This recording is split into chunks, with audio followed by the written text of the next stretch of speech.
নানা অপকর্মের মাধ্যমে আওয়ামী লীগের দোসররা দেশে অস্থিরতা সৃষ্টি করছে বলে মন্তব্য করেছেন কেন্দ্রীয় বিএনপির ফরিদপুর বিভাগীয় সাংগঠনিক সম্পাদক শামা ওবায়েদ। এসো ভাই কুমার নদ বাঁচাই এই স্লোগানে কুমার নদকে রক্ষায় ফরিদপুরে সালথা উপজেলার বড়দিয়া বাজারে আয়োজিত সামাজিক আন্দোলনের প্রধান অতিথির বক্তব্যে এ কথা বলেন তিনি। সালথা ও নগরকান্দা উপজেলার সর্বস্তরের জনগণের ব্যানারে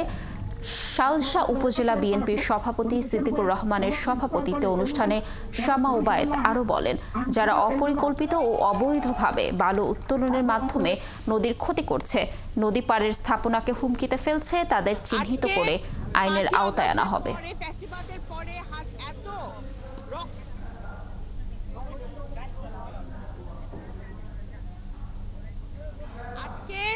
5ই আগস্টের পরে ফ্যাসিবাদের পরে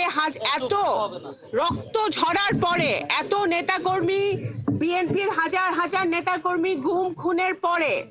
এত আত্মাহুতির পরে এত ছাত্র জনতার আন্দোলনের পরে আত্মাহুতির পরে যখন আমরা একটি সুন্দর নতুন বাংলাদেশের দিকে আগাতে চাচ্ছি, তখন ষড়যন্ত্রকারীরা ফ্যাসিবাদের দোসররা এই ধরনের অবৈধ কাজ করে আমাদের গ্রাম বাংলার কৃষকদের আমার নগরকান্দা সালতার সাধারণ মানুষের ক্ষতি করতেছে।